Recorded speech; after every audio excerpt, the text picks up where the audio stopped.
Bonjour à tous et toutes et bienvenue aux correspondances de Manosque. Nous accueillons Nathalie Quintane et Alain Farah. Bonjour à vous deux. Bonjour. Pour une rencontre d'un genre un peu particulier, puisqu'elle a lieu dans le cadre d'un partenariat entre les correspondances de Manosque et le FIL, le Festival international de la littérature, qui a lieu du 20 au 30 septembre à Montréal et au-delà, sur le site. Alors, les deux festivals ont choisi de jumeler deux écrivains qui se connaissent, mais qui s'étaient un petit peu perdus de vue. Et vous avez échangé cet été, pendant plusieurs semaines, une riche correspondance par email entre Digne-les-Bains, où vous vivez, Nathalie, et Montréal, où vous habitez, Alain. Et cette correspondance est dès aujourd'hui en ligne sur le site des correspondances de Manosque. Et cette discussion qui est filmée sera disponible lundi ou peut-être mardi sur les sites internet des deux festivals. Voilà. Quelques mots pour vous présenter. Nathalie Quintane, votre courte biographie publiée sur le site des éditions POL dit « Je suis peu nombreuse, mais je suis décidée ». C'est une phrase d'ailleurs que vous reprenez dans cette correspondance. Vous avez publié vos premiers textes dans des revues de poésie, et puis une vingtaine de livres aux éditions POL, la poésie, des romans, des essais, même si c'était un peu difficile parfois de mettre vos livres dans des cases. J'en cite quelques-uns, Que faire des classes moyennes, Un œil en moins, La Cavalière, et le prochain à paraître en octobre s'intitule Tout va bien se passer. Je signale aussi que vous avez fait paraître à la Fabrique en 2021 Un hamster à l'école, récit de 50 ans passés dans ce qu'on peut appeler la roue de l'éducation nationale en tant qu'élève, puis en tant que professeur, puisque vous enseignez en collège. Alain Farah, vous êtes né à Montréal, de parents libanais. Vous enseignez la littérature à l'université McGill. Et vous êtes l'auteur de 3 romans, Matamor numéro 29, Pourquoi Bologne et 1000 secrets, 1000 dangers, parus tous les 3 aux excellentes éditions du Cartanier. Vous avez également publié un recueil de poésie et puis un essai littéraire issu de votre thèse, Le Gala des Incomparables, Invention et résistance chez Olivier Cadiot et Nathalie Quintane. Alors, est-ce que c'est comme ça que vous vous êtes rencontrés ? Jusqu'à un certain point, oui. Je me souviens avoir longuement mûri le premier courriel que j'ai écrit à Nathalie, et c'était quelque part en 2004, donc 10 ans peut-être avant la publication de l'essai chez Garnier. Mais c'était d'abord, oui, sur le mode bonjour, j'ai l'intention d'écrire une thèse sur votre boulot. Est-ce que vous voulez répondre à quelques-unes de mes questions et tout ça? Et 20 ans plus tard, on est ici à Manosque. C'est rigolo.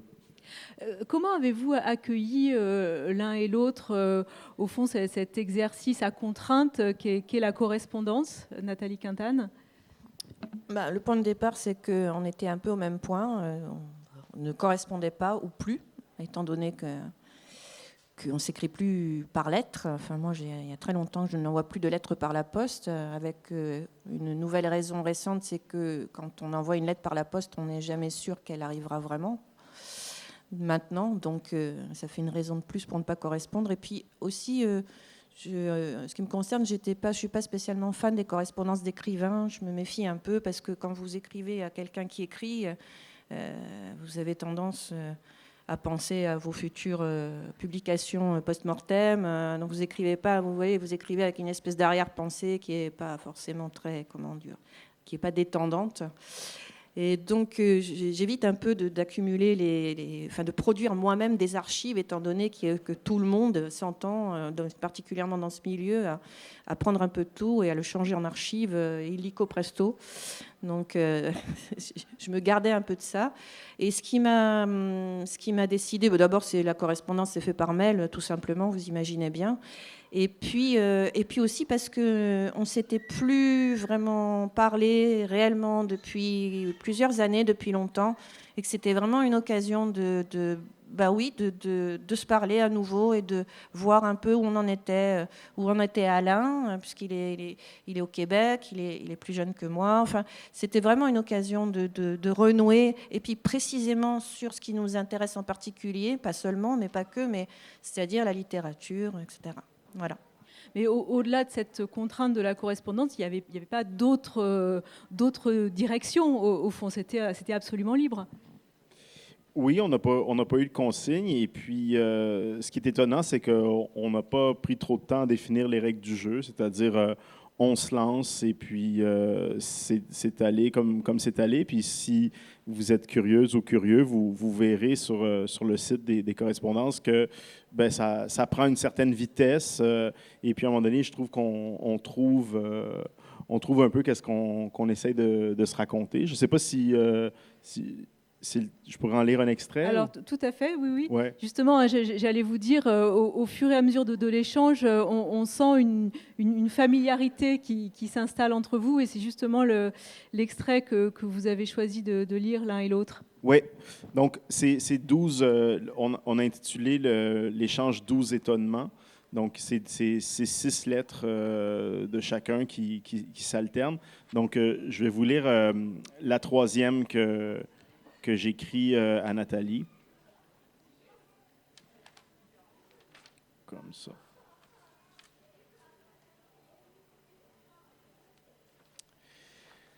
Nathalie.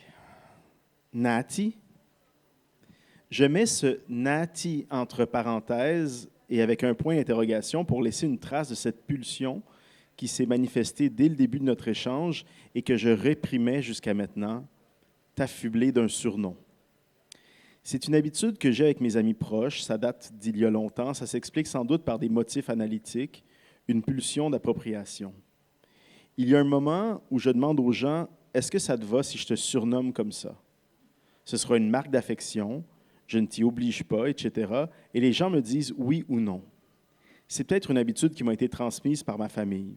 Chez nous, on donne systématiquement un Dalla, un nom doux, à tous les membres de la famille. Ma mère, Yolande, se fait appeler Lolla.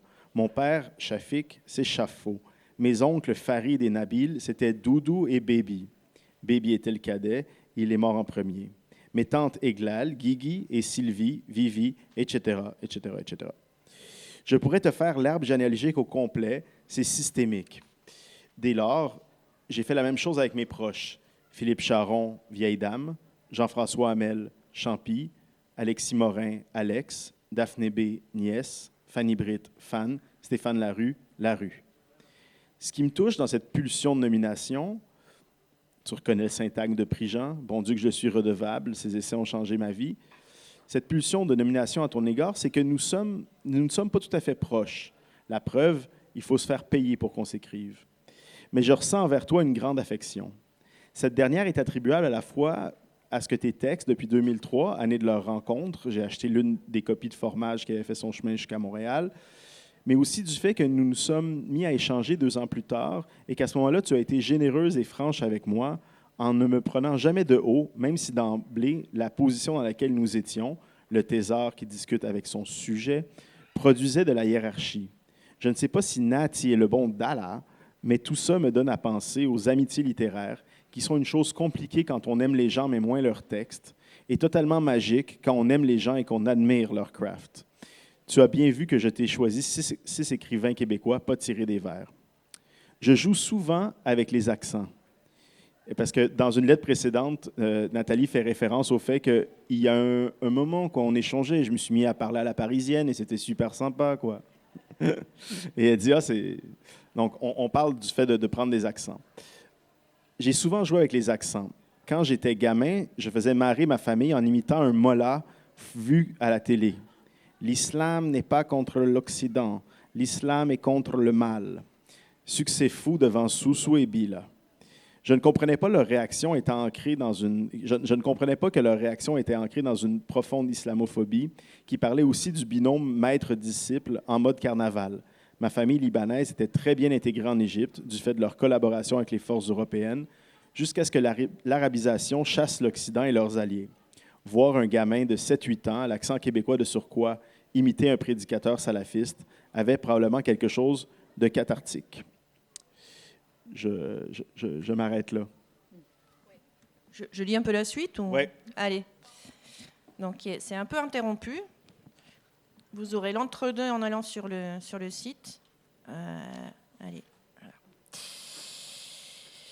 Mais je l'accepte. Alors, cher Alain, mais je l'accepte, mon Dala, tu dis, hein, tu dis Dala. pas Dala. Dala.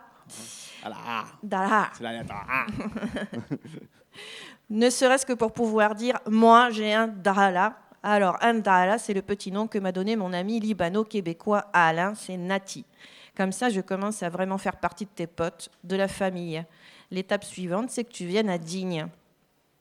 Quant au fait qu'on ait eu immédiatement des rapports, entre guillemets, d'égal à égal, je ne crois pas que ce soit seulement dû à une appartenance sociale. Je viens et je reste de la classe moyenne, sinon je ne me serais jamais permis d'écrire Que faire des classes moyennes, ni à une complexion personnelle particulière qui m'aurait ancré dans une humilité franciscaine ou une nonchalance sympathique, ni à une application inflexible dans la vie quotidienne du mot du milieu, je veux parler de égalité dans la devise nationale universelle, mais plutôt peut-être à la prise de conscience très jeune d'avoir des goûts marginaux, décalés, perchés, comme on dit aujourd'hui, goûts qui ne se partageaient pas et qui, ne se partageant pas, ne parvenaient pas à fonder ni même renforcer une amitié. Il me fallait passer par d'autres canaux pour, en bout de course, c'est-à-dire entre 19 et 27 ans, l'année où j'ai rencontré mes premiers poètes vivants, entretenir une solitude qui fut tout bien considérée à la fois très longue et très grande. Cela avait pourtant bien commencé. Je me souviens qu'en 5e, j'embêtais toutes mes copines avec Barjavel. J'étais tombée littéralement amoureuse des romans de Barjavel et je ne cessais d'assommer tout le monde avec Barjavel, qu'on devait lire Barjavel et comment on pouvait vivre sans avoir lu Barjavel et que bref, Barjavel c'était super. D'ailleurs, mes copines de guerre lasse sans doute, mais avec affection, autant que je m'en souvienne, cette affection que tu mets dans Nati, avait fini par m'appeler Barjavel. Et pendant quelques semaines, mon prénom avait été Barjavel. Mais pas de là à associer Barjavel et Quintane, non, ça n'avait pas donné Barjavel-Quintane. Juste Barjavel. C'était comme ça que désormais je m'appelais. Cela dit, ça avait moyennement marché, cette réclame pour les livres de Barjavel.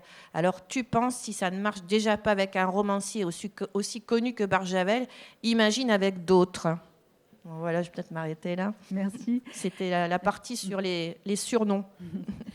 Pour rebondir sur cet extrait que vous venez de lire, Alain Farah, vous dites dans cette correspondance que Nathalie fait partie des auteurs qui sont arrivés à l'écriture en étant des lecteurs et que vous êtes plutôt arrivé à l'écriture en essayant de subvertir une littérature un peu trop classique qu'on vous faisait lire à l'école. Oui, ben j'ai eu l'occasion souvent de parler du fait qu'il n'y avait pas vraiment, c'est-à-dire l'existence de la culture chez moi, c'était essentiellement ce qu'on appelle la culture populaire, c'est-à-dire la télévision, la radio, pas les livres. Donc ça a induit chez moi un rapport assez libre, en fait, à ces formes-là. Et quand je suis arrivé, disons, au début de l'équivalent du lycée au Québec, le cégep, et que je voyais tous les gamins qui, là, commençaient à faire de la littérature, puis faisaient ça très sérieusement, avec des grandes ambitions, mais pas beaucoup d'originalité, ça a créé chez moi une sorte de tension qui m'a donné le goût d'écrire, et le goût d'écrire en mobilisant tout un autre imaginaire. Et très vite, on s'est empressé de me faire comprendre que ça ne marchait pas comme ça, en fait, que ce n'était pas de la littérature, si bien que je les croyais un peu, mais pas trop. Et tout à coup, je suis tombé sur les livres si tu me permets, de Nathalie et de sa bande, qui étaient de 7, 8, 9, 10 ans de plus vieux que moi, mais qui publiaient en France et qui publiaient chez POL, qui avait fait la vie mode d'emploi de Pérec. Donc, il y avait une sorte de dissonance là entre les gens qui me disaient ça, c'est pas de la littérature, puis des trucs que je trouvais chez Quintane ou chez Tarkos ou chez Penquin ou chez Cadio, chez Molnar, qui tout d'un coup résonnaient vraiment fort avec mon désir. Donc, ça m'a encouragé, mais ça m'a encouragé aussi à devenir un lecteur d'une certaine littérature qu'on pourrait dire moderne ou d'avant-garde. Nathalie, quelle a été pour vous l'importance justement de la rencontre avec vos semblables, avec cette bande dont parle Alain? Parce qu'avant ça, il y a eu beaucoup de solitude, il y a eu ce sentiment depuis l'enfance et l'adolescence d'avoir des goûts, notamment des goûts littéraires un peu bizarres. Et à un moment, vous rencontrez des gens qui sont comme vous, et c'est ça qui déclenche l'écriture? Je pensais que tous les poètes étaient morts. Mais réellement, c'est pas une métaphore. Et par un concours de circonstances, ça n'aurait jamais dû arriver. J'ai rencontré en premier Tarkos. On s'est rencontrés par hasard à Dunkerque. Et lui, ensuite, alors vous le connaissez peut-être pas, mais c'est donc un poète. Il y a eu une série d'expositions sur son travail il y a 1 an, je crois, ou 2 ans à Marseille. Il est mort il y a déjà pas mal de temps. Et c'est quelqu'un de ma génération, quoi. Et lui est descendu à un moment à Marseille, et c'était le Marseille des années Vigouroux, donc le Marseille des années 90. Et il y avait eu, par une sorte de concours de circonstances, beaucoup d'argent attribué à la culture. Il y avait un attaché à la culture, on appelle ça un élu à la culture, qui était aussi un poète qui s'appelle Julien Blaine, et qui connaissait très bien Vigouroux, qui avait réussi à lui faire débourser 10% du budget de la municipalité pour la culture. Et c'est à ce moment-là, donc c'est le début des années 90, qu'à Marseille, il y a eu la friche qui s'est mise en place, le musée d'art contemporain, le centre de poésie, le Centre international de poésie de Marseille, qui existe encore, qui a une bibliothèque incroyable, magnifique. Pas mal d'équipements culturels comme ça. Et il y avait une grosse exposition, je me souviens, c'était de 92, autour de Fluxus, un mouvement que vous connaissez peut-être pas, parce qu'on y viendra peut-être à un moment. Il y a un gros problème de transmission. Je suis aussi enseignante, je sais de quoi je parle. Il y a un problème de transmission d'une partie de la littérature et de la poésie et de l'art vers les publics scolaires. Et donc, c'est pour ça qu'il y a beaucoup de choses. Il y a des maillons qui manquent, quoi, si vous voulez, des maillons de connaissances pures. Alors, pendant assez longtemps, une partie de l'histoire des avant-gardes est passée par le surréalisme, qui était plus ou moins au programme, en tout cas au moins au lycée. Et puis là, ça l'est plus vraiment. Donc, même ce maillon-là, qui était déjà un peu faible, a sauté aussi. Donc, je ne sais pas comment on va faire, en fait, à part individuellement, pour essayer de transmettre tout simplement des outils qui ont été inventés ou en tout cas vraiment repris de manière très efficace par ce qu'on appelle les avant-gardes historiques. En gros, vous voyez, Dada, le surréalisme, les Russes, les Soviétiques, etc., etc. Il y a beaucoup de choses qui ont été inventées du côté de la littérature, des arts visuels, du cinéma, le montage, etc., par tous ces gens-là. Et ça, c'est très, très mal transmis. J'en ai encore fait l'expérience il y a quelques jours, j'allais dire, quand je faisais une lecture. Les gens ne connaissent plus, en fait. Jeune, pas jeune, c'est parti, c'est plus là. Donc après, il faut tout réexpliquer, tout reprendre, tout. Mais non, c'est pas bizarre, c'est pas moi qui l'ai inventé, ça date d'il y a un siècle. Enfin, vous voyez ce que je veux dire. Et pourquoi j'en suis venue là? Je parle tout le temps, je passe du coq à l'âne. On partait j'en étais à Marseille. Oui.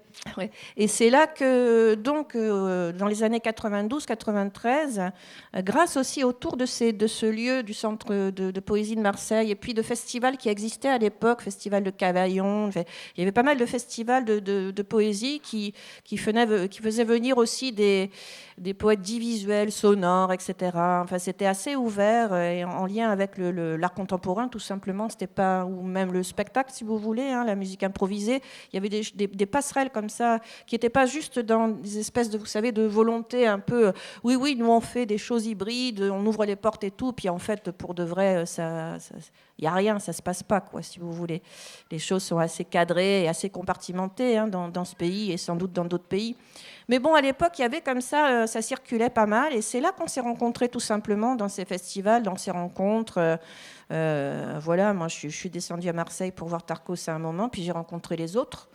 Et à l'époque, c'était juste avant Internet. À l'époque, c'était encore le système des revues. Donc, il y avait beaucoup de revues papier, plus ou moins de littérature contemporaine, poésie, qui existaient. Et c'est là qu'on envoyait nos premiers textes. Vous voyez, il y avait toute une espèce de parcours par lequel on est passé. Et c'est comme ça aussi que je suis arrivée chez POL, tout simplement. Hein. C'est que pour nous, c'était un peu on pourra en reparler avec toi, c'était un peu une évidence. Si on faisait une littérature contemporaine et si on voulait en même temps être lu, ce qui est un peu bizarre, j'avoue, mais bon, si on voulait un peu essayer d'avoir des lecteurs, être chez POL, c'était le Graal. C'était le Graal, c'était le mieux. Parce qu'il y avait un catalogue je ne sais pas, allez voir le catalogue POL, c'est hallucinant, quoi. Vous avez à la fois des auteurs comme Carrère, Dariussec, etc., qui sont connus, qui écrivent des romans. Et vraiment, juste avant moi, je crois qu'il y avait Neige Sino, donc vous voyez très bien ce que ça peut être un auteur chez POL. Et puis il y avait aussi toute une partie très importante qui était liée à la poésie. Et à une poésie souvent, comme on dit, exigeante. Bon. Et donc, c'était un catalogue qui permettait vraiment d'attraper des lecteurs curieux. Voilà, des lecteurs curieux, très curieux. Et pour moi, c'était l'idéal. Pour nous, c'était l'idéal. Alors, on va revenir sur cette question de la circulation des œuvres, sur l'édition d'une littérature exigeante et notamment de la poésie, et également sur la question de l'enseignement. Mais peut-être, Alain Farah, Nathalie Quintane parlait de Tarcos. Vous, quand vous arrivez à Paris, vous avez une vingtaine d'années, vous êtes dans une librairie un peu chic et vous demandez Tarcos et Molnar. Et là, grosso modo, on vous rit au nez en vous disant vous avez un wagon de retard, un train de retard.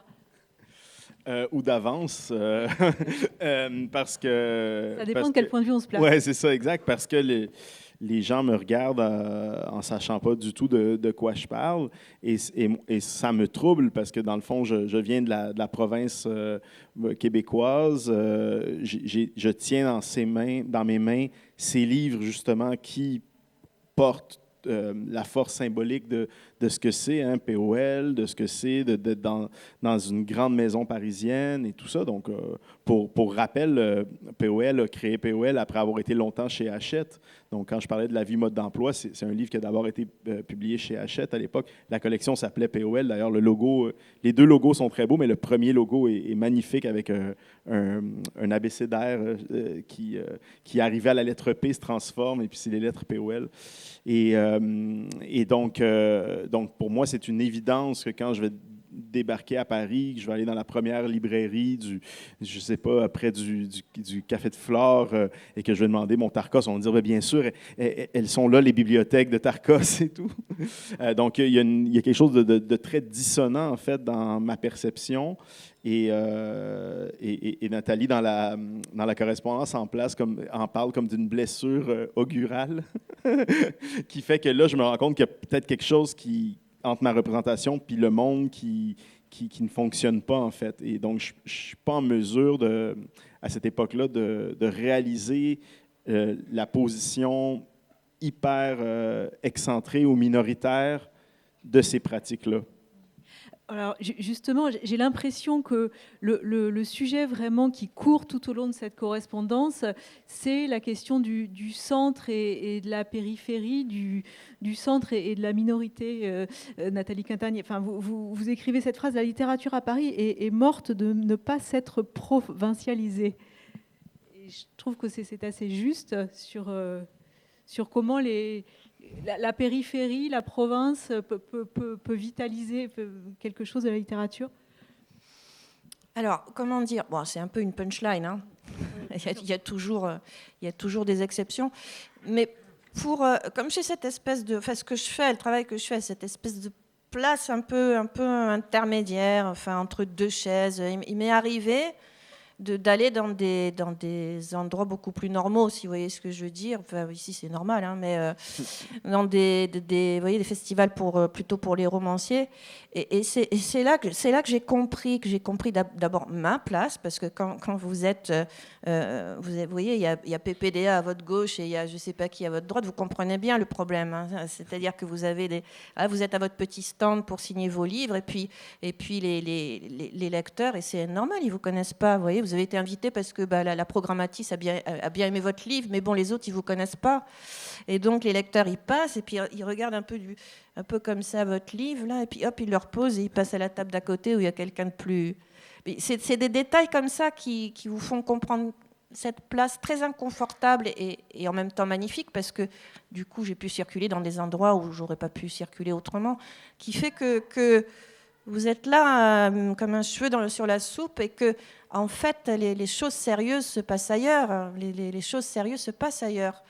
Se passe en particulier parce qu'on est en France, se passe à Paris, forcément, c'est là que ça se décide. Alors quelquefois, une partie de la critique, le mot est mal adapté maintenant, mais littéraire, se déplace un peu en province pour aller manger des crevettes ou du homard au bord de la mer, et discuter de qui ils vont pouvoir faire émerger pour les prix littéraires. J'y assistais, évidemment, vous imaginez bien, ils étaient à la table d'à côté et ils décidaient de qui ils allaient faire monter entre eux.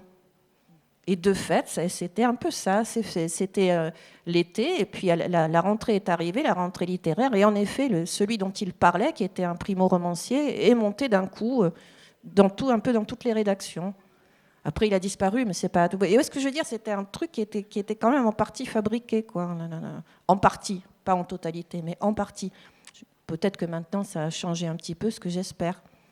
Et donc, je pars vers autre chose, mais oui, c'est sans doute aussi la raison pour laquelle on a pu discuter ensemble avec Alain, mais il va en parler lui.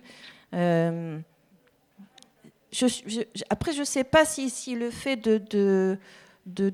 comment dire, si le fait d'être en province ou un peu excentré suffit à pouvoir dire regardez, moi je mets de la vie dans un truc mort. C'est pas ça que je veux dire, hein. Vraiment, je pense pas que ce soit aussi simple que ça. S'il suffisait d'être né à Fort-Calquier pour renouveler la littérature française, ça se saurait. Mais c'est pas ça.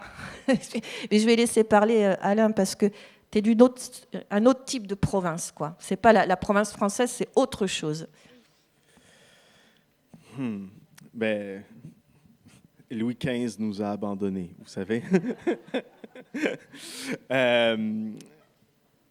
Mais c'est vrai que jusqu'à un certain point, la stratégie, disons, québécoise pour survivre à son caractère totalement excentré par rapport à la métropole, ça a été de se créer son propre pôle d'autonomie, mais qui repose sur une illusion, en fait, sur l'illusion que Montréal serait une capitale culturelle ou des choses comme ça, alors que c'est un fantasme qui peut se nourrir si on n'en sort pas. Mais quand on a du désir, hein, d'ailleurs, tu parlais de tagline. Moi, dans notre correspondance, j'ai quand même dit à Nathalie que j'ai un désir de France. Et tout d'un coup, j'ai eu très peur que ça devienne une sorte de nouveau slogan de Marine Le Pen ou un truc comme ça. Mais vous dites que c'est une sorte de licorne, en fait. Oui, c'est une licorne parce que c'est quoi la France? Ben justement, c'est cette espèce d'image c'est que le désir est sans limite, en fait. Et quand on est jeune et puis que finalement on commence à s'intéresser aux livres et puis on lit La vie devant soi de Romain Gary ou on lit Les Malocènes de Pénac, etc., ben on veut être à Belleville ou on veut être... Et donc, c'est pas les rues de Montréal là, qui sont décrites là, dans les livres chez Folio. Et donc, ben, notre désir, il veut se rendre là. Et puis, c'est quand on y débarque qu'on se rend compte que c'est pas notre place jusqu'à un certain point. Mais pourquoi c'est pas notre place? Puis ce qui était très émouvant pour moi à cette époque-là, donc tu disais au milieu de ma vingtaine, quand j'ai rencontré Nathalie, tout ça, il y a une vingtaine d'années, donc, c'est que j'étais pas tout seul. J'avais un de mes amis qui était un artiste sonore qui s'appelait Thomas Bréchet, qui est décédé très jeune et très brutalement, mais qui arrivait en même temps que moi à Paris. Donc, lui venait plus de l'Est, donc il était de Franche-Comté, et on était habités par le même désir. La différence, qui n'en était pas tout à fait une, c'est que Paul, donc Otchaskowski, Laurence, l'avait repéré dans une lecture à Pompidou et puis l'avait signé. Donc, il avait déjà commencé à faire paraître des livres chez POL et puis ça arrangeait rien, en fait, parce qu'on essayait de traîner un peu dans les vernissages, dans les expos et tout, puis on sentait qu'on n'était pas à notre place. Puis on n'était pas à notre place parce que c'est des lieux qui sont mondains. Ce pas des lieux nécessairement qui sont des lieux de création vivante. Et donc, c'est ça les dynamiques. Mais Mais c'est sûr que mon désir de France, pour reprendre l'expression un peu, peut-être, qui sait quelle sera sa destinée, mais si en 2022, 27, si en 2027, vous avez une nouvelle présidente... Tu seras responsable. Ah ouais, c'est ça, ça sera de ma faute. Non, touche du bois, Yababa, touche du bois. C'était important pour moi d'entreprendre le dialogue en fait, avec le pays, des écrivains qui m'avaient donné envie d'écrire. Oui, mais ce qui est intéressant, c'est qu'aujourd'hui, c'est en train de changer. Ça n'est plus dans un seul sens. C'est-à-dire que c'est pas seulement les Québécois qui regardent vers la France, c'est aussi la France qui commence à regarder le Québec. Et la littérature québécoise est de plus en plus lue, de plus en plus diffusée. Enfin, Nathalie, vous dites à un moment, on ne connaissait que Régent Ducharme. Maintenant, on commence à connaître énormément de jeunes auteurs québécois, notamment grâce au Cartanier. Oui. C'est vrai que le catalogue du Cartanier, en fait, pour moi, le catalogue de cette maison d'édition québécoise, je reviens un petit peu sur la même chose, mais c'est un peu le catalogue de POL, en fait. C'est cette idée qu'on peut à la fois publier des romans, qu'on peut publier aussi des choses un peu plus difficiles, et que tout ça fait partie, j'allais dire, du caprice d'un éditeur. Et j'ai retrouvé ça dès le début chez Éric du Cartanier. Et en fait, ça donne des livres extrêmement variés et avec à chaque fois je vais taper dans le cliché, mais avec des langues très singulières et qui accrochent vraiment. Hervé Bouchard, enfin, il y a des choses magnifiques. Donc, l'idée, c'est que le Cartanier, évidemment, je pense que tu vas en parler, on commence à trouver les livres un peu plus en France. Et il y a aussi ce moment très important où j'ai lu pour la première fois Régent Ducharme, mais ça, vous pouvez le trouver en folio. C'est un auteur assez maintenant des années 60 plutôt, c'est ça. Et lui, il est extraordinaire. C'est vraiment un grand écrivain, comme on dit. Et alors peut-être qu'il faudrait le faire redécouvrir, mais c'est toujours comme ça. Vous savez, il faut toujours redécouvrir les gens qui ont été déjà découverts avant vous 10 fois ou 20 fois. C'est normal, en fait, notre travail... à nous ici, et puis aux lecteurs, c'est de reprendre, c'est la reprise, je crois vraiment, c'est de refaire vivre des auteurs ou des livres qui ont été entre parenthèses en suspens pendant des années, des fois des décennies, et Régent Ducharme, il fait partie de ces auteurs-là. Ces livres sont assez faciles à trouver en folio. C'est quelqu'un, une sorte de rebelle avec une langue incroyable et magnifique. Et donc, voilà, mais... il y a aussi, c'est marrant, la périphérie de la langue, de la littérature, on dit francophone, mais enfin en langue quoi. En ce qui me concerne, c'est le Québec, la Suisse, d'autres pays comme ça. Et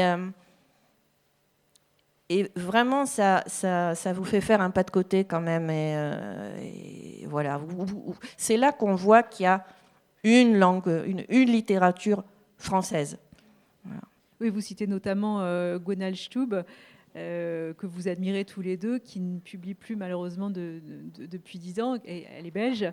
Et voilà, ça fait partie de ces personnes qui ont compté et qui ont contribué à... La correspondance, elle est truffée de noms plus ou moins connus, mais c'est vraiment des pistes aussi je pense qu'on n'a pas forcément fait ça volontairement et consciemment, mais aussi bien, on a fait une espèce de combat de geeks, là, un peu, non ? Ouais, et donc, il y a plein de noms d'écrivains ou même de cinéastes québécois, belges, français, etc., qui passent et qui sont comme ça, peut-être des bouteilles jetées à la mer pour les lecteurs curieux, les gens un peu curieux qui voudraient aller voir un peu plus ce que c'est, quoi. Donc Gwenaëlle Stub, qui a publié un livre chez POL il y a déjà longtemps.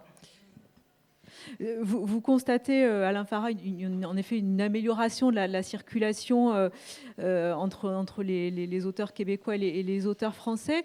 Il y a quand même, on en parlait tout à l'heure avant le début de cette rencontre, encore un problème de langue, c'est-à-dire qu'on vous demande encore pas de traduire, mais d'adapter vos livres pour un public français.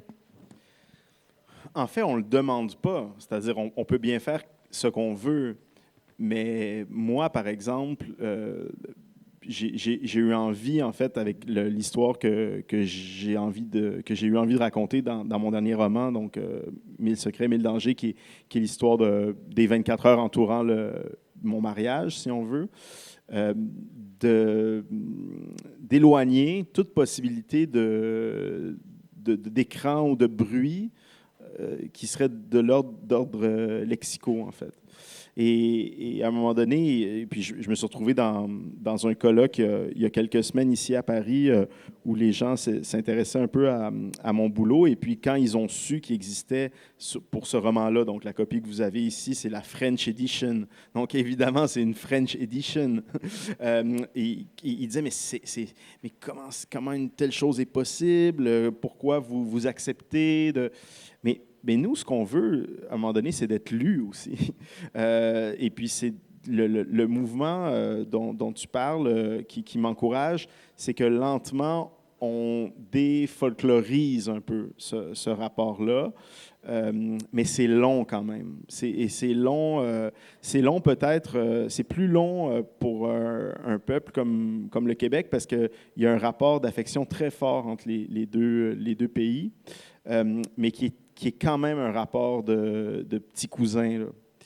Et là, on est dans un moment, puis je pense que j'y fais référence dans la correspondance où je dis que les jeunes à qui j'ai la chance d'enseigner, ils me font lire plein de trucs sur la décolonialité, tout ça. Et puis finalement, tu te dis, mais sur quoi ça tient tout ça, en fait? Et donc, oui, de plus en plus, il y a possibilité que le travail se fasse d'égal à égal. Mais le désir, il doit être ancré dans le texte. C'est-à-dire qu'on doit avoir envie de se faire raconter une histoire d'un pays étranger, mais en français. Et puis, justement, ce qui s'est passé avec les littératures de l'Afrique francophone, tout ça pave la voie peut-être à un nouveau statut, mais c'est un work in progress. Oui, c'est sortir d'un sentiment de supériorité, voire une espèce d'inconscient colonial très fort du milieu littéraire français vis-à-vis de ces auteurs. On y revient de la périphérie, du Québec, d'Afrique. Est-ce que vous voulez dire un mot là-dessus, Nathalie ? Je pense à quelque chose là, depuis tout à l'heure, depuis que tu parles, c'est qu'on est dans un pays quand même où quand vous avez, je ne sais pas si c'est encore le cas maintenant, mais en tout cas c'était le cas il n'y a pas tellement longtemps, quand il y a un reportage qui est fait dans une province française avec des gens qui ont un accent, breton, corse, ce que vous voulez. Moi j'ai souvent vu les sous-titres. Hein. Je ne sais pas si c'est encore le cas, mais c'est véritablement choquant, c'est blessant. Vraiment. C'est-à-dire que le sentiment, et j'y avais fait allusion dans un livre qui s'appelle La Cavalière, qui est sorti chez POL il n'y a pas très longtemps, les premières colonies, enfin je sais pas, c'est les provinces françaises. Les cartes postales voyez, de l'Auvergnat, il y en a plein, des cartes postales, des photographies qui ont été prises, en particulier au début du XXe siècle, mais ça a couru après jusque dans les années 50, 60 sans problème. Le type de l'Auvergnat, vous voyez ?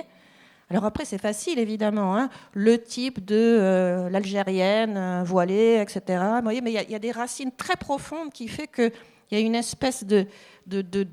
Oui, la colonisation, elle s'est faite aussi, j'allais dire, en interne.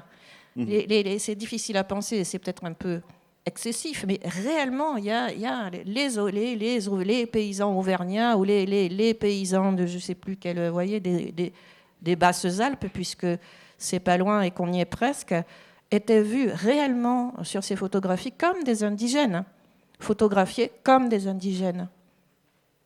Mais le mal est profond. Mais un truc que j'ai pas raconté, mais que j'aurais pu raconter, c'est que moi, au cours élémentaire, j'allais dans une école qui était très multiethnique. Donc, j'avais beaucoup des amis haïtiens, des amis italiens, des amis chinois, tout ça. Et puis, mon meilleur pote, il s'appelait Kevin. Et puis, lui, je n'avais jamais compris vraiment d'où il venait parce que quand j'allais chez lui, il parlait une langue. Moi, c'était le moment de la guerre en ex-Yougoslavie, donc j'avais pris pour acquis qu'il était serbo-croate ou un truc comme ça parce que j'entendais toujours des hic et puis des vic et puis des trucs. Et puis, à un moment donné, il est parti durant l'été puis il m'a dit, moi, je vais t'envoyer une carte postale de mon pays. Et puis, j'ai reçu une carte postale, puis c'était une carte postale de Perros-Guirec, en fait. Et puis, Et puis, j'ai regardé ça, puis je disais à mon père, c'est où par rapport à, je ne sais pas, au Caucase ou un truc comme ça? Il dit, mais c'est en France? Là. Et en fait, son père était un militant breton et il ne parlait que breton à la maison et tout ça. Et puis, c'est la première expérience coloniale que j'ai vécue parce que c'est là que j'ai réalisé, en fait, qu'on avait bien effacé en fait, l'existence. Puis là, vous me direz, oui, mais maintenant, on peut à Rennes 2 enseigner le breton, machin. Mais vous comprenez, je veux dire, moi, je trouve ça beau qu'il y ait le nom des rues en occitan dans une ville comme Manosque et tout. Et c'est quand même, c'est complexe, ces choses-là. Mais c'est des surprises qui s'incarnent aussi dans le quotidien. Les gens pourraient dire, ah, ben Kevin Lambert est sur la première liste du Goncourt. Et puis, j'en suis ravi. Je vois son éditeur qui est là. On a pu Benoît fêter. Viraud, on le salue. Oui, on a pu fêter hier soir et tout. Mais j'expliquais que ça, c'est une étape extrêmement importante, puis on se croise les doigts que ça puisse continuer. Mais il y a aussi un moment qui va être très difficile, et je ne sais pas si c'est envisageable, mais c'est aussi que les éditeurs québécois puissent avoir une place au soleil et que ce ne soit pas seulement en cession de droit ou que ce ne soit pas seulement en devant accorder des licences chez un éditeur français qu'on puisse exister. Pourquoi nos livres ne pourraient pas exister comme ils sont faits, hein, surtout une maison d'édition comme Le Cartanier qui a ses propres moyens, son propre savoir-faire, puis qui sont ancrés aussi dans une autre tradition, qui est une tradition américaine. Donc, je crois que je te le dis, si j'étais né à 60 km au sud, je serais un Américain, et là, tout d'un coup, je veux dire... Oui, et vous dites qu'au fond, votre livre marcherait mieux si vous écriviez sur la couverture traduit de l'américain par Alain Farah. Je regarde mes agentes, c'est une piste.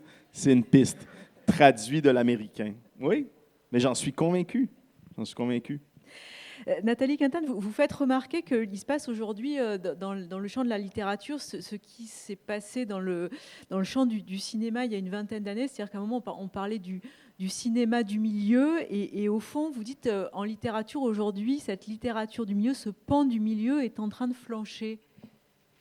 Oui, alors on n'est pas dans la situation italienne où elle est sous l'eau après toutes les années Berlusconi, là c'est fini, mais c'est un modèle intéressant, les Italiens, parce que ce qui reste, alors je parle du côté littéraire, de ce type de littérature que je connais, c'est d'un côté les livres qui se vendent, voilà, tout simplement, et puis de l'autre des espèces de quasi-samizdat en fait, hein, c'est-à-dire une forme de littérature contemporaine liée à la poésie qui se passe entre gens qui écrivent en fait, hein, dans un tout petit milieu avec un tout petit public et qui passe beaucoup sur Internet avec des petites maisons d'édition toutes petites qui vivent de rien.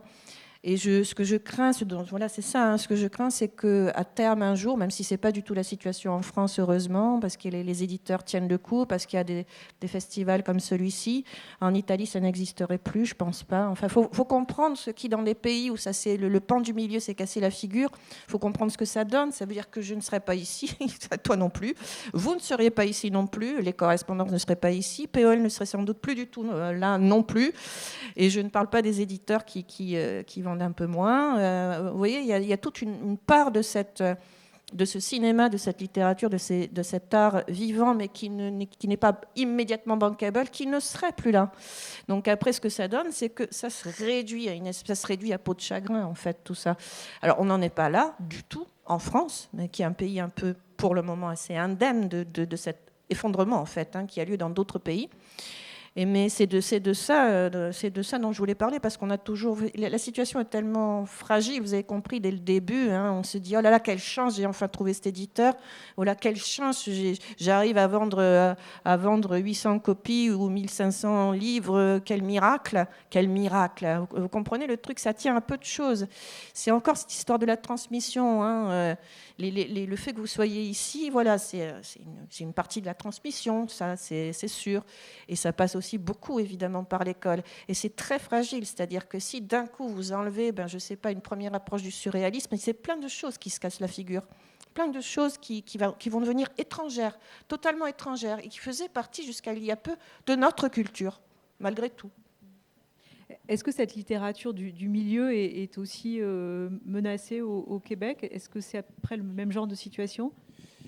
Je ne dirais pas parce qu'il y a un aspect spécifique en France et c'est vraiment une exception, c'est la possibilité quand même par le CNL, par le fait que, un de mes potes résumait ça à son fils de la même manière, il disait, tu sais Alain, là, si c'était un écrivain français, il serait connu comme un joueur de hockey. Mais c'est-à-dire que c'est un pays où ça veut encore dire quelque chose, être écrivain ici. Et nous, chez nous, ça n'existe pas, ça n'a jamais existé. C'est-à-dire, c'est pas là. La littérature, ça ne fait pas partie. C'est-à-dire, on a réussi à en recréer une institution, tout ça. Mais donc, on est déjà dans le monde un peu dystopique dont Nathalie parle. C'est-à-dire que la seule chose qui existe, c'est les livres qui vendent. Et c'est tellement délirant que le mot livre et le mot roman sont devenus comme des synonymes, ce qui fait dire que finalement, un roman, c'est n'importe quel objet avec du papier qui fait plus que 30 pages. Là, tu comprends? C'est comme, tout le monde est mélangé. J'ai lu ton roman, c'est pas un roman, c'est un essai. C'est quoi un essai? Donc, moi, ce que j'entends dans ce que dit Nathalie, qui est très préoccupant, c'est que quand ces choses-là, elles disparaissent et qu'on n'est plus capable de les reconnaître, non seulement c'est ces choses-là qui disparaissent, mais c'est la capacité de penser différemment des choses dans le monde. Et à partir du moment où on a de moins en moins d'outils, et puis la littérature s'est démontrée, je veux dire, avec les points de vue qu'elle propose, avec les expériences qu'elle met en scène, nous aide à développer notre empathie, notre regard, etc., bien, ça a des conséquences aussi sur le type de vie qu'on va mener, sur les types de politiques qu'on va tolérer ou non. Et nous, on le voit bien parce que finalement, je suis peut-être content d'être né à 60 km au nord de nos amis américains parce que les années Trump ont été vraiment catastrophiques et on ne sait pas si on n'est pas prêt de retourner avec un autre tour de manège qui sera encore pire. Donc c'est quand même des choses qui percolent dans toutes sortes de sphères de nos vies. Dans des contextes qui sont difficiles. Donc, je ne dirais pas vraiment que pour qu'il y ait un pan du milieu, celui dont parle Nathalie, il faut qu'il y ait deux pôles, c'est-à-dire une sphère de grande production, comme disait Bourdieu, puis une sphère de diffusion restreinte. Mais nous, la niche, la sphère restreinte, la littérature de geek, elle n'existe pas, ou elle existe dans des contextes subventionnés, mais 800 exemplaires, c'est un best-seller là, dans ce monde-là. Donc, c'est pas tout à fait opératoire comme déplacement. On a à plusieurs reprises parlé de la question de la transmission. Vous êtes enseignants tous les deux, vous Nathalie au collège, vous Alain à l'université. Vous dites à un moment, Nathalie Quintane, qu'au fond, ce qu'on enseigne aujourd'hui encore aux élèves, aux étudiants, c'est la même chose qu'il y a 40 ans. Et à l'université, il y a encore 10 thèses sur Yves Bonnefoy chaque année. Ça ne veut pas dire qu'il ne faut pas en faire, mais pourquoi on n'arrive pas à faire des recherches sur Hélène Bessette, sur la poésie contemporaine? Enfin, pourquoi on en est là encore? Il faudrait leur demander. Il faut demander au monde académique. Si vous voulez, je fais allusion dans la correspondance, c'était il y a une dizaine d'années, je crois, et un livre de Jacques Roubaud, au Seuil, l'Oulipo, etc., avait été proposé, je crois, au concours d'entrée de l'École normale supérieure à l'époque.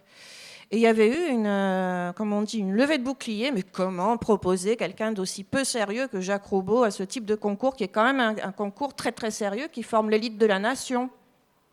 Alors vous allez arrêter de sélectionner des sous-fifres comme Roubaud, s'il vous plaît. C'est la France, messieurs, dames. Et le monde, une bonne partie du monde académique. Alors, c'est vrai que ça s'est un peu amélioré, que, voilà. Tu as été, Alain, il faut quand même le dire. Vous êtes ce programme d'Hippocagne ? Non, mais ça a été le premier, Alain, mais au Québec, a été le premier à travailler sur, à mon avis, l'œuvre de Cadio et la mienne.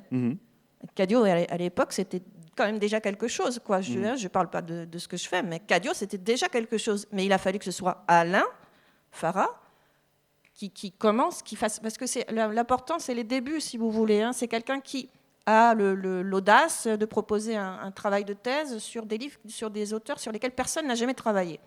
Une fois que c'est fait, après, vous comprenez, il y a la première marche, donc après, quelqu'un peut continuer, il y a déjà des références, un gros travail de défrichage a été fait, ce que tu avais fait, et donc après, bon, ça enchaîne un peu, ça se passe toujours comme ça. Donc après, vous avez un thésard, 2 thésards, 3 thésards, voilà, qui commencent à travailler, parce qu'il y a déjà quelqu'un qui s'est tapé le boulot au début.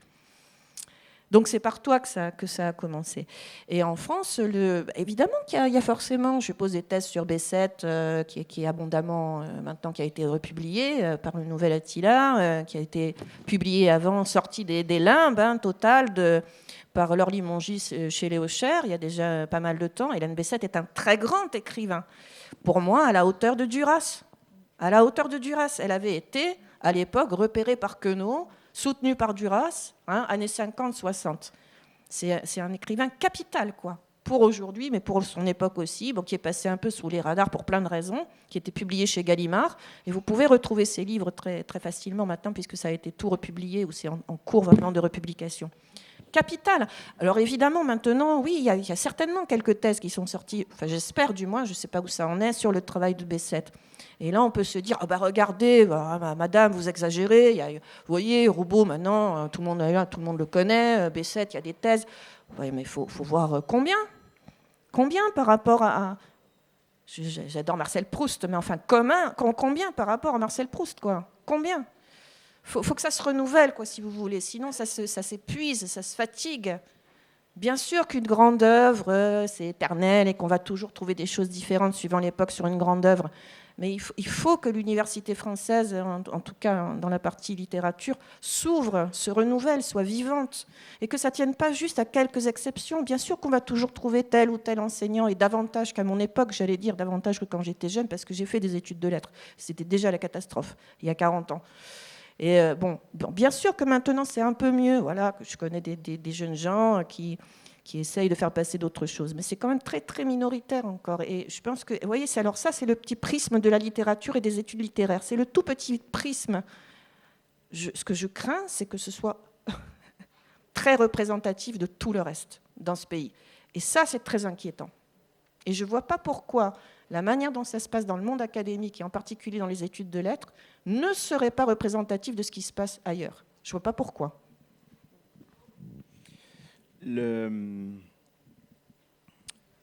trouve que quand on commence à parler de ça dans la correspondance, ça arrive à un moment où Nathalie décrit en fait 3 étages, si on veut, de la culture française, que je n'avais jamais pensé en ces termes-là, c'est-à-dire, oui, bien sûr, culture populaire versus culture savante, mais justement, elle rajoute le pan culture scolaire, quelque chose qui n'est pas vraiment présent chez nous parce qu'il n'y a pas un canon établi qui fait en sorte que, je veux dire, les jeunes particulièrement dociles vont sortir d'un bac L et puis vraiment arriver à McGill, de traverser l'océan puis écrire du Racine, en fait, dans mes cours de création. Puis je leur dis, mais attendez là, un instant, là, je veux dire, comment... en plus, Racine repique Sénèque. Donc, tu dis que, et où ton expérience à toi, ton art du langage et tout. Donc, c'est vrai que ça occupe une forme d'ascendant extrêmement fort, ce qui est enseigné à l'école.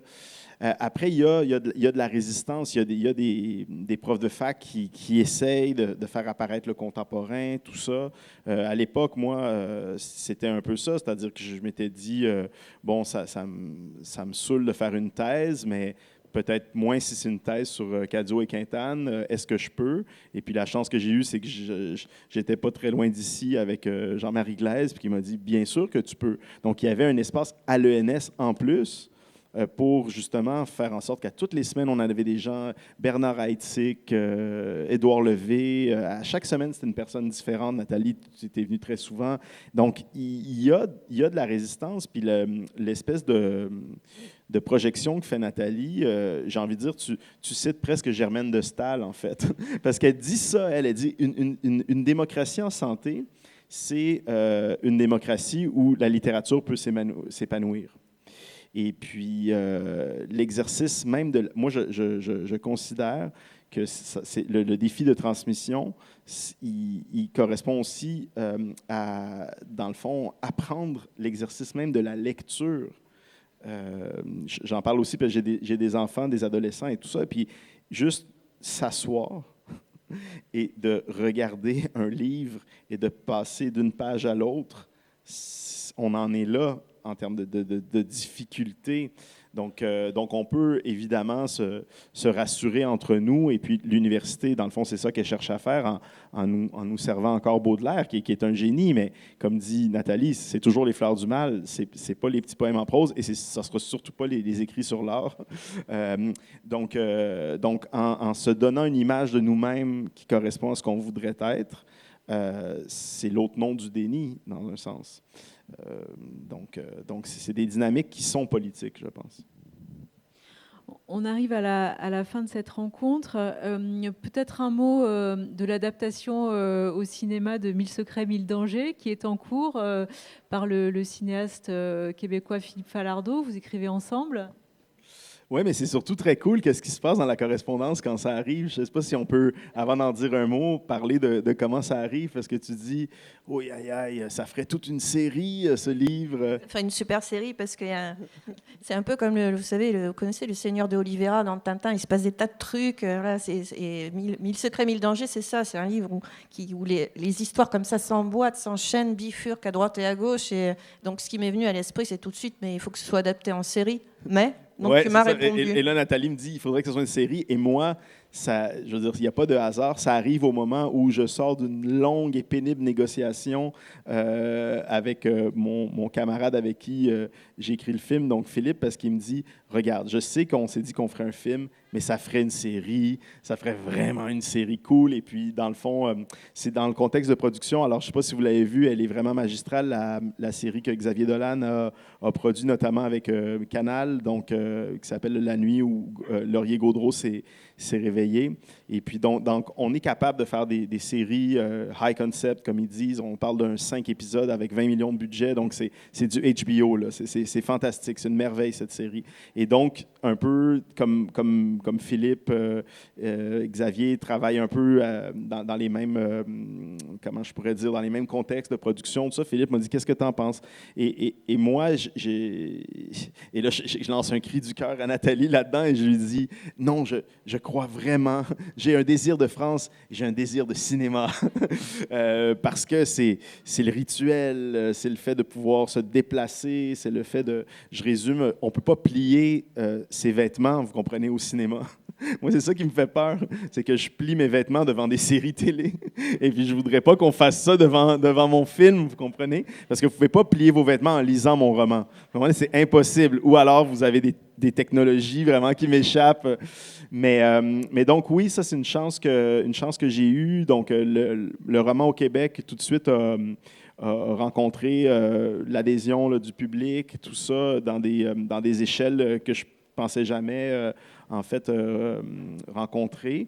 Et donc, on a eu beaucoup d'offres pour faire des séries au début.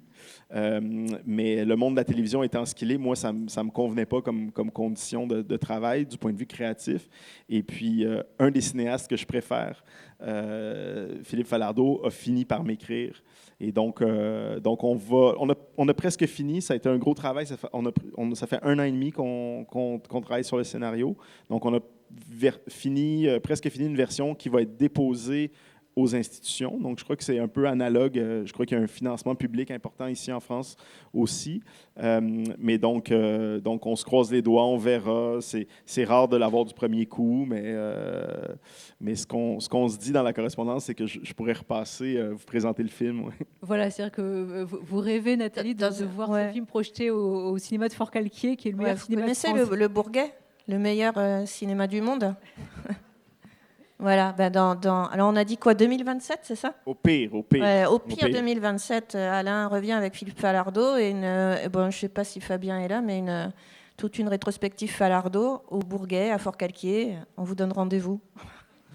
Ce sera le mot de la fin. Je vous rappelle que Tout va bien se passer, votre nouveau livre, Nathalie Quintane, paraît début octobre. Alors, il y a Tout va bien se passer qui sort début octobre. Il y a aussi un livre en collaboration avec Stéphane Bérard où je dessine et où il écrit, qui est sorti aux éditions Pli et que vous trouverez au Petit Pois. Je crois que c'est une librairie qu'il avait en vitrine il n'y a pas très longtemps. C'est un très... Ah, il y en a quelques exemplaires, voilà. Et c'est un très beau livre. Et Merci. 1000 secrets, 1000 dangers est donc paru aux éditions du Cartanier. Ouais, voilà, on les en a, livres sont là. Et puis, donc, je crois qu'une séance de signature est prévue. Merci à tous les deux. Et donc, cette correspondance, Merci, je le Sophie. rappelle, est sur le site des deux festivals. Merci à vous.